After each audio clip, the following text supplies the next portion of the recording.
Good morning. Thank you. That's wonderful. My name is Eileen Terrell, and I am your worship associate today. I am a volunteer at Horizon in several groups, including Worship Arts, Horizon Players, and Horizon Pagans. We are excited to welcome you to our worship service this morning.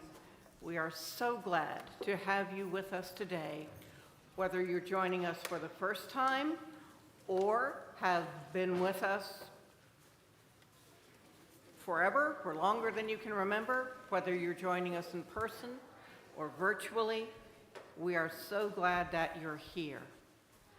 We welcome people of all faiths and of no faith in particular.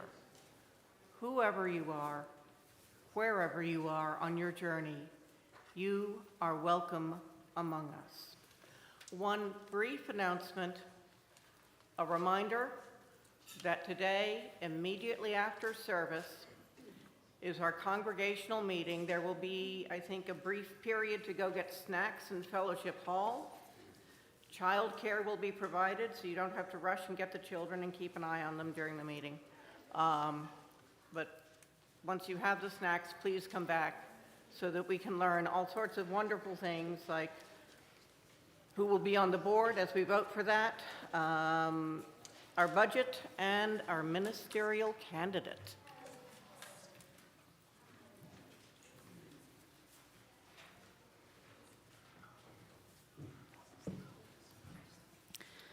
Our call to worship this morning comes from the writings of the Reverend Elizabeth Buki Saunter. She writes, "When the cold of isolation spreads over our lives, we reach out our hearts out for one another. When we're lost and hope is gone, we teach each other to go on and to do the next right thing. When selfishness is all too attractive, we remind each other how to put someone else's needs above our own. When oppression restricts our own power, we help each other to step into it and grow into something new. Although society tells us to conceal and not feel, we melt our frozen hearts with the power of love. Come, let's tell stories and see what we can do. Come, let us worship together."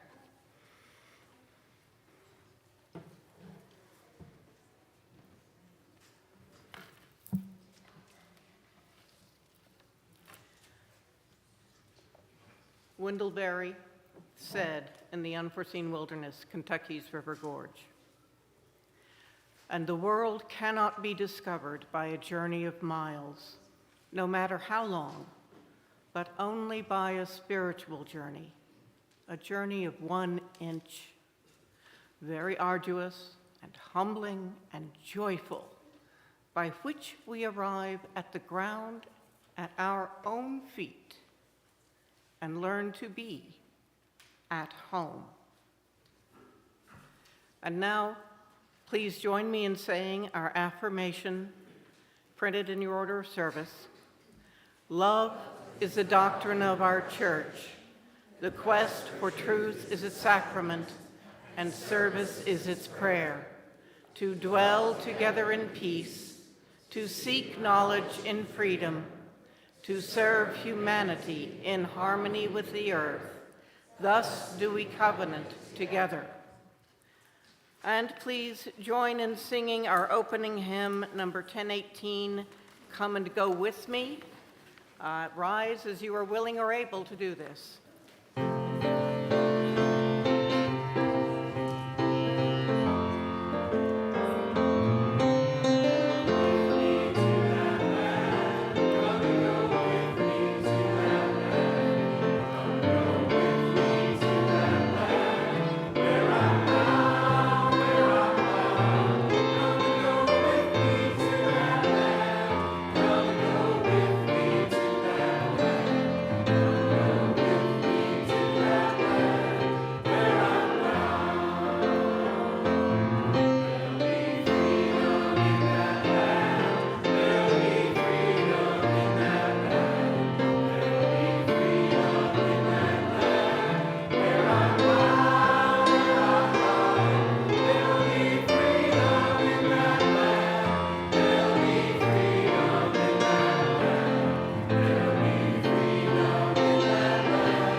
At this time, before we call the young and young at heart up for a story, if you have brought donations for our charity partner, MetroCrest Services, would you please pass them to the aisle?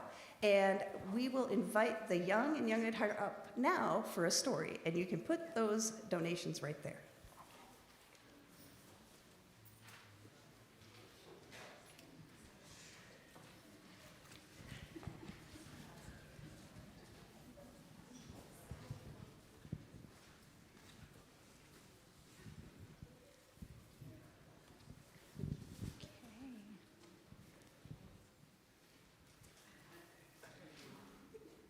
All right, friends. So this is a story about a man with a story. So it's kind of a story about stories. Thank you. And once upon a time, there was a man with a story.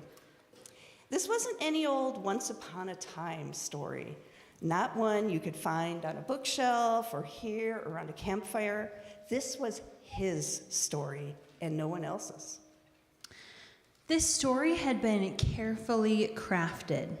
It began before he was born, and this story told of his loves and his fears and his dreams realized and his dreams that hadn't come true yet. This story was complete. It told his whole life, including those parts that existed in his imagination. In fact, this story was so complete that he was so happy with his story that he carried it around to make sure it was safe. And it was kind of bulky and hard to carry, but he didn't mind. It was his story. And another thing about this story was, it was really fragile. Made up of many pieces and held together by his own imagination, he was worried it might break apart at any minute. And so he grew more and more protective of this story. He held it closer and closer. And as he went about his life, he checked the story to make sure he was following it correctly. He avoided adventure and the unknown because, well, they might break his story. And then one day, the inevitable happened. Without warning, his story broke. He hadn't done anything wrong, but there it was, lying in 1,000 pieces, shattered on the ground. With the sunlight glinting off the pieces of story he had so carefully protected for all those years. And he was heartbroken. Since his story hadn't said to put the pieces back together, he was at a loss. What is he going to do now? He sat down next to the pile of pieces and he cried. A while later, maybe it was minutes or maybe it was hours, a group of people came out of a nearby building and saw him sitting on the sidewalk surrounded by a pile of broken pieces, clearly in need of help. What happened here? A woman asked. My story, it's gone, said the man. I worked so hard to build it, to protect it, to keep it from harm, and now it's gone. Is this the story here? A man asked. Yes, look at it. There's nothing left of it. It looks like it's here, not actually gone, said a child. We just have to put it back together. Put it back together? There's no way. You don't even know what it looked like. How will you put back together this story if you don't even know me? The child didn't give up, though. Don't worry. With all of us here to help, we'll put it back together in a way that you would never even expect. You never know. It might be more beautiful than before. And so they swept up the pieces of this man's story carefully and went together into the building from which they had emerged. They poured him some hot coffee and sang a song he had never heard before, something about come, come, whoever you are, even though you've broken your vows 1,000 times. And the song was soothing and the coffee was warm. And he began to feel hope again, that his story could be put back together. And it took a long time. Maybe it was days, maybe it was years. But they got it all back together, and they added some new parts, and some old parts didn't fit anymore. And that was okay. The child had been right. It was more beautiful than before. And this time, the story was held together not only by his imagination, but the imagination and support of an entire community. It wasn't nearly so fragile, and it even allowed for adventure. So thank you all, and I so enjoyed telling our story together today. This is one of my favorite stories, by the way. So let's go ahead to our classes, and we'll sing you out now.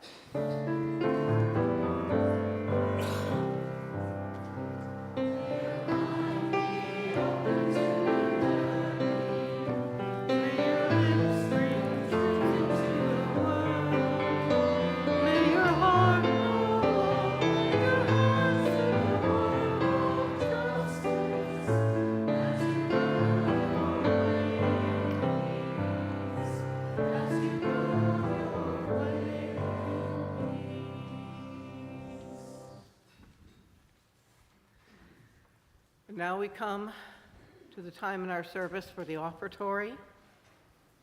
We give to remind ourselves of how many gifts we have to offer. We give to remember that we are part of something bigger than ourselves. We give because we believe in music and in sacred space. We give with the faith that together we have enough. The offering will now be joyfully given and received.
Our first reading this morning is an excerpt from the writings of the poet John O'Donohue, and I'm going to throw in another little quote after that. So John O'Donohue writes, "Ideally, a human life should be a constant pilgrimage of discovery. The most exciting discoveries happen at the frontiers. When you come to know something new, you come closer to yourself and to the world. Discovery enlarges and refines your sensibility. When you discover something, you transfigure some of the forsakenness of the world." And then Sheldon Capp writes, "Search we must. Each one must set out to cross the bridge. The important thing is to begin. But remember, setting out does not by itself guarantee success. There is beginning, but there is also persevering. That is beginning again and again and again. You are well advised to set out with a professional pilgrim as a guide. And remember, too, you can stay at home, safe in the familiar illusion of certainty. Do not set out without realizing that the way is not without danger. Everything good is costly, and the development of the personality is one of the most costly of all things. It will cost you your innocence, your illusions, your certainty." Here ends the readings. We come now to the time in our worship service that we set aside for meditation and prayer. We'll have a time of shared silence, hear the joys and sorrows of our community, hear a spoken prayer, and then sing our responsive hymn together. I'd like you to join me now in a time of silence.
We have concern and sorrow to share this morning.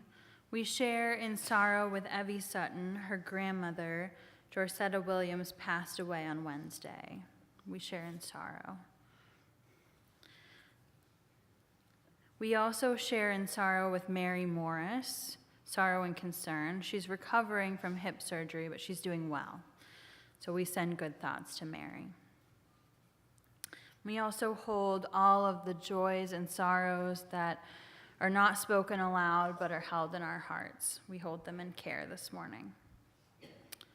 Our prayer this morning comes from the writings of the Reverend Karen Johnston. I invite you to find a posture that allows you to receive, to soften, to be ready for possibility, insight, grief, joy, to find their shape within you. That and more or less at this time of stillness that some call meditation, some call prayer. Breath, thank you. Bone, thank you. Body, thank you. Person near me, thank you. Voices murmuring, rising sun warming, yesterday's rain, thank you. Invisible prevention of harm that we will never see, likely never know, thank you.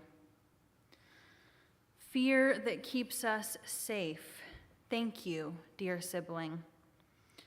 fear that keeps us stuck. Find some other home, unwelcome cousin. Mycelium and moss, unsullied air, delight. May you be companion to those experiencing damage to their spirit, damage to self, damage to community. Favorite food, fierce friends, firm foundation. May you be known to those who need you most, and next most, and some most, and little most, and not at all most. May this be the experience of all, near and far, known and unknown.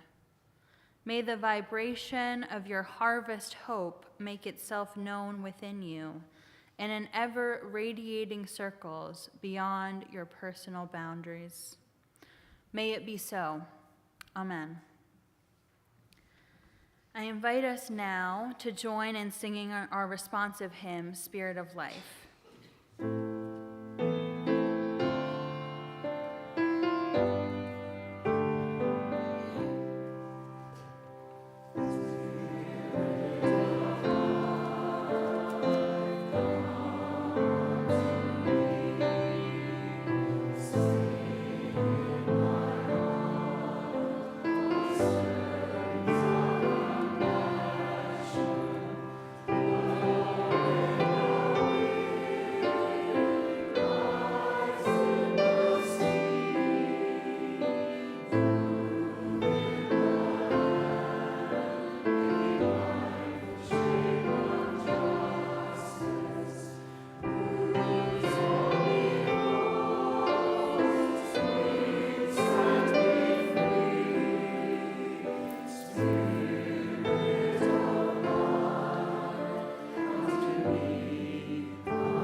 The second reading is a poem by David White.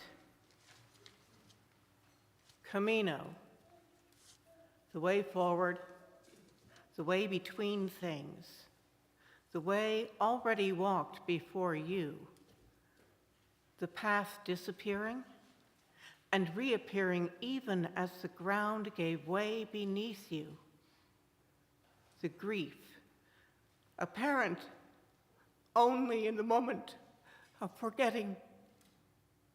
Then the river, the mountain, the lifting song of the skylark inviting you over the rain-filled pass when your legs had given up. And after, it would be dusk, and the half-lit villages in evening light. Other people's homes glimpsed through lighted windows, and inside, other people's lives. Your own home you had left crowding your memory as you looked to see a child playing or a mother moving from one side of a room to another. Your eyes wet with the keen, cold wind of Navarre. But your loss brought you here to walk under one name and one name only, and to find the guise under which all loss can live. Remember, you were given that name every day along the way.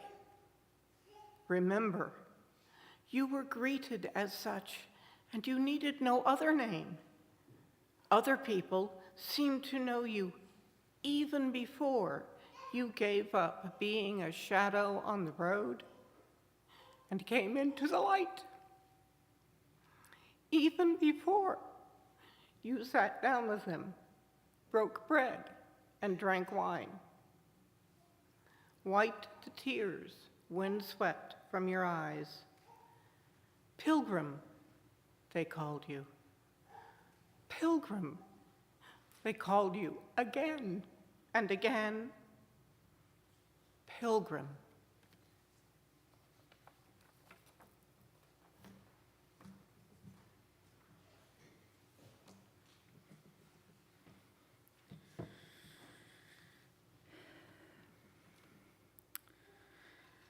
So I don't know if it was the kind of obsession with the Oregon Trail computer game or that we were studying immigration in school and kept learning about Ellis Island, or that my family kept on moving. But I loved to play Pilgrims as a child. And I say Pilgrims plural because I made my brother and sister play with me. That is what older sisters do. And perhaps more importantly, it felt like it meant more if we did this together, an instinct worth paying attention to. Not pilgrims as in New England in the 1600s, but more pilgrims in terms of people on a journey. I had a little patchwork blanket that I had sewed, and we would all put on our winter hats and coats and scarves. We'd go around to different places in our house, and we'd pack our dolls, even little bundles. Sometimes we'd bring our cats on the journey down to the basement. And I intuitively knew at 9 or 10 that a pilgrimage would be long and difficult, and that there would be things that I would need. I pictured the journeys of the ancient world before cars and the kind of transportation we use today, and I also knew that there were some special things I would want with me for the trip ahead. So I would pack a journal, my collection of shells and pretty rocks, sacred objects to me then. A pilgrimage is a journey, often into an unknown or foreign place, where someone goes in search of new or expanded meaning about themselves, others, nature, a higher good. Through the experience, it can lead to a personal transformation, after which the pilgrim returns to their daily life. Many, many religious traditions throughout history incorporate pilgrimage as part of their culture, as a way to express or to deepen one's faith. Cultures throughout time have thought that when we go and walk the path that other people have traveled, we can learn things that we wouldn't have arrived at in any other way. And this affirms that there are many ways of knowing in this world. Not all of them are in our head. Others are in our bodies, are in our spirits, in our hearts. We know about the pilgrimage to Mecca. We know about the journey through the life of the Buddha. There's a tradition of pilgrimage in Christianity. In Judaism, we talk a lot about wandering, about the concept of home, which is fraught, and in many, many more.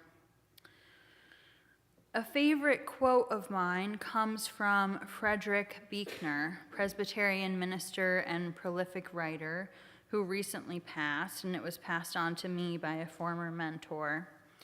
He writes, "The place God calls you to, or we might say the place you are called, is the place where your deep gladness and the world's deep hunger meet." Buechner describes religion and the role of pilgrimage in this passage called We Catch Glimmers from his book, Listening to Your Life. He writes, "Religion as a word points to that area of human experience where in one way or another, man comes upon mystery as a summons to pilgrimage, where he senses meanings no less overwhelming because they can only be hinted at in myth and ritual, where he glimpses a destination that he can never know fully until he reaches it. We are all of us more mystics than we believe or choose to believe. Life is complicated enough as it is, after all. We have seen more than we let on, even to ourselves. Through some moment of beauty or pain, some sudden turning of our lives, we catch glimmers, at least of what the saints are blinded by. Only then, unlike the saints, we tend to go on as though nothing happened, to go on as though something has happened, even though we're not sure what it was or just where we're supposed to go with it, is to enter the dimension of life religion is a word for. And I think this idea of going on as though something has happened is intimately connected to the way we might encounter a pilgrimage. When we open ourselves to the idea that something has happened, when we open ourselves to being changed somehow, we begin to encounter what we might call God or call by some other name. As Rabbi Rachel Barenblatt writes, if you wait until you're ready, you may never go at all. Buechner reminds us to pay attention. He says that this is the central message of all of his writing. And he writes that whenever you find tears in your eyes, especially unexpected tears, it is well to pay the closest attention. They are not only telling you something about the secret of who you are, but more often than not, the universe is speaking to you through them, of the mystery of where you have come from, and is summoning you to where you should go next. I believe what Buechner has to say about paying attention. To put it a different way, I might call this leaning into the interconnected web whose connections continue to pull us tighter and tighter in toward one another. To go on a pilgrimage is always something I've said I would do in my life as a religious person, just the way I've always wanted to visit a monastery, to go on a silent retreat. These more ritualized aspects of spiritual life have always been appealing to me as a raised UU. The structure and the ritual and the opportunity for mysticism draw me in. I've been privileged to do a fair amount of traveling, but of course it's not the same. Travel is about exploring, fun, history, and all of that feeds our spiritual selves and deepens our connection to one another, certainly. But a pilgrimage is a journey not just of the mind and the body, but of the spirit as well. We enter into it expecting our spirits to be changed by the experience, open to acknowledging, as Buechner puts it, that something has happened. Christine Painter writes, "This is the difference between being a tourist and a pilgrim. A tourist has new experiences but remains the same person. A pilgrim experiences new places and is transformed by them. We can only be freed by what lies ahead if we leave behind our baggage." As I was thinking about it, though, I realized that in some ways I had been making a similar pilgrimage over and over again throughout my life. I've spoken before about my family's yearly trips to Arkansas to see family. We would go for a few weeks to see my grandma, Mary, who we call my Mima, and my other grandma, my grandma Juanita. We tried new foods, chocolate gravy, gross. Discovered that they didn't have hummus in Arkansas in the early 2000s. We ate Grandma Juanita's 50s style casseroles and Mima's chocolate sheet cake, and most of all, I paid attention. I listened to the stories that were told with pride and the ones that were told later behind closed doors. And I learned things that weren't written down, that I could only learn by being in that place.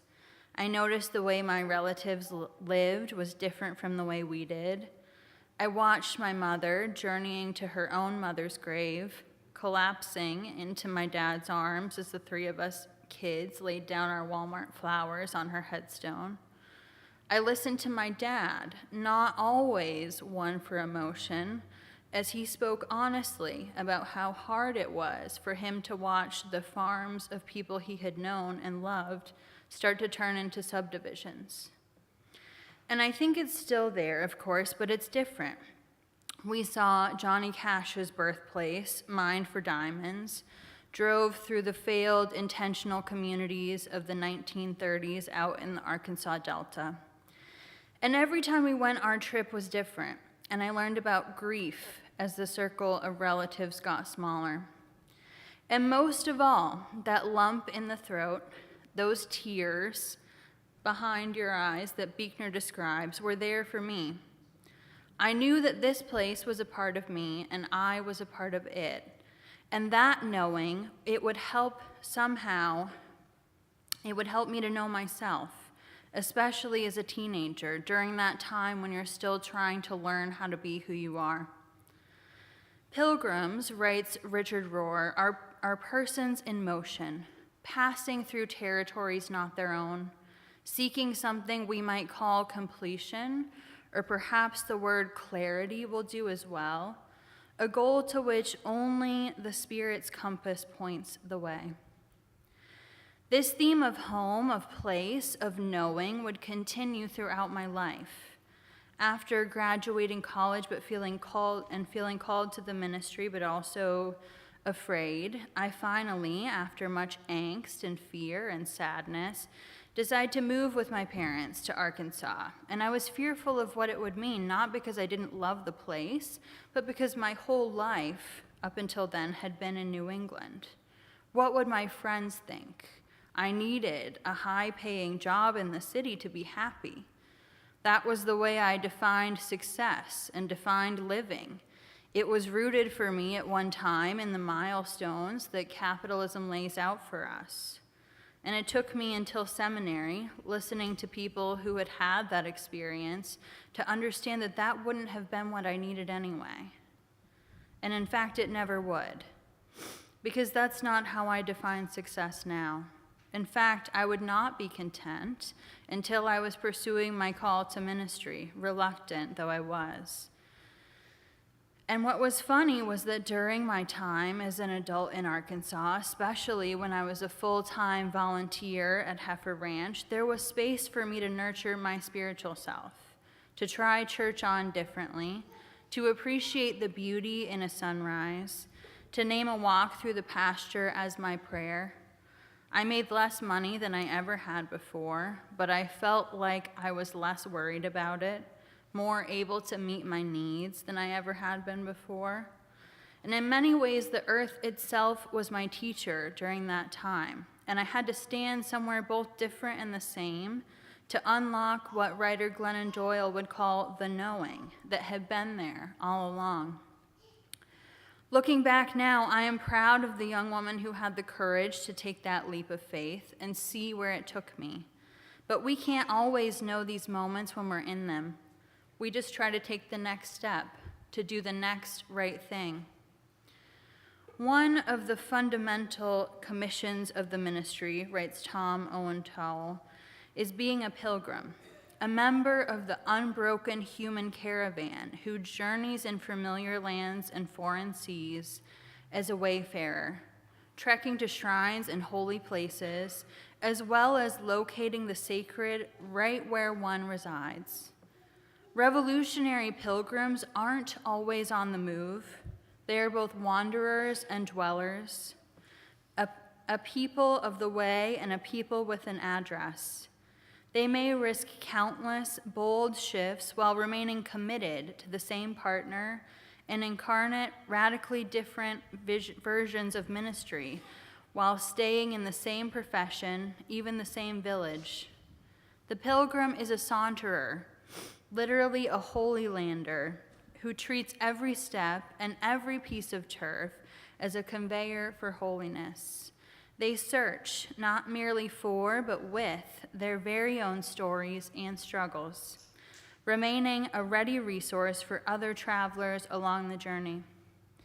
Pilgrims, despite the dull stretches and dry spells, are characterized as persistent plodders.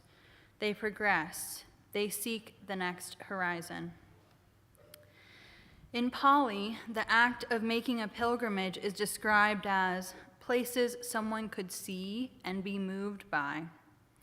And as I was writing, I thought about the physical act of a pilgrimage itself. As I viewed the text of my own life as such, I began thinking of all the people throughout history who have stood in this metaphorical place of unknowing, of opening themselves to change, or even the people who walked these pastures before they were pastures.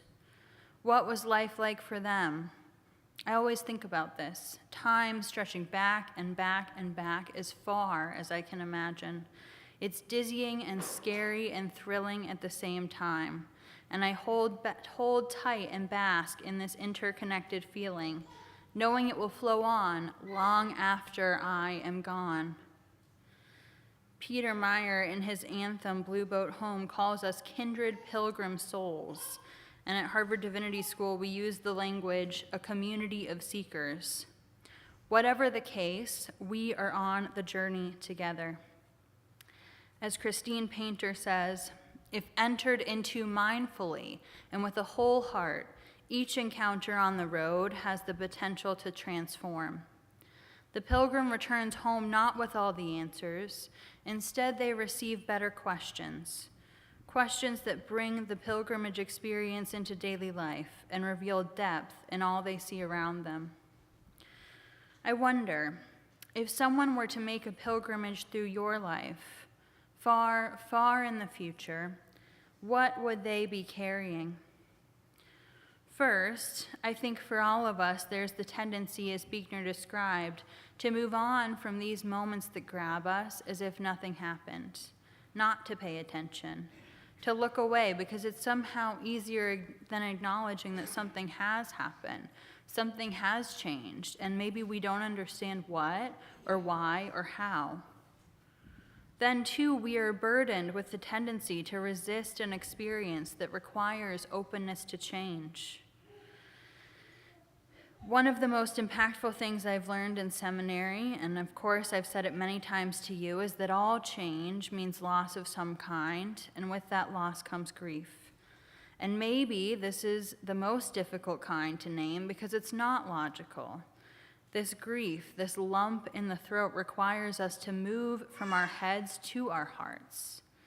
We hold all of this with us, even as we prepare for a journey. There is so much we don't know right now about where we are going as people of faith, as a faith tradition, as citizens of this world. But we know that we will be changed.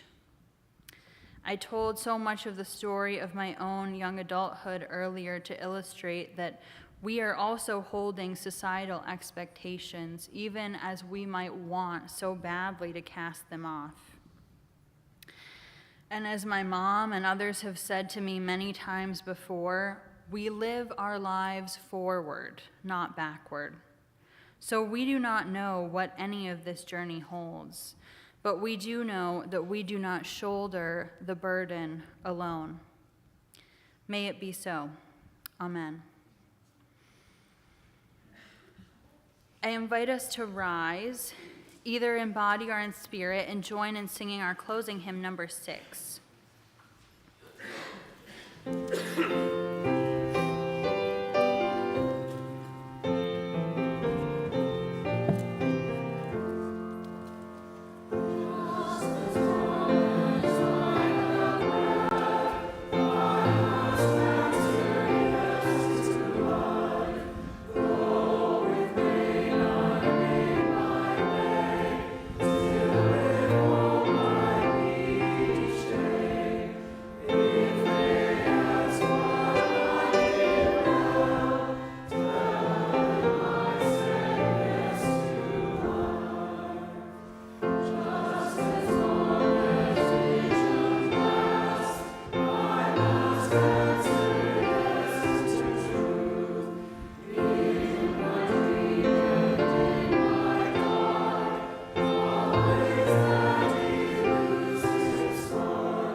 And now we extinguish this flame, but not our commitment to welcome radically, love boldly, grow spiritually, and serve courageously.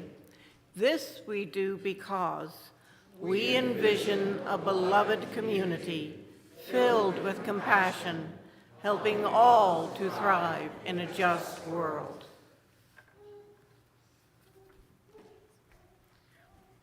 I invite you all to join hands as you're comfortable.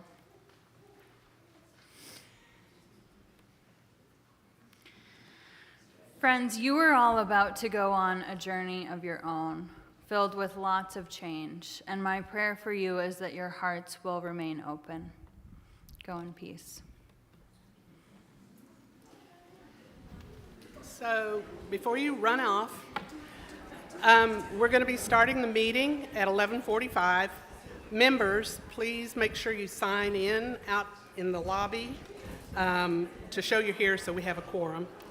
Then as quickly as you can, get some food, get your kiddos some food, drop them off at childcare, and then come back into the sanctuary. Visitors, you're welcome to attend as well.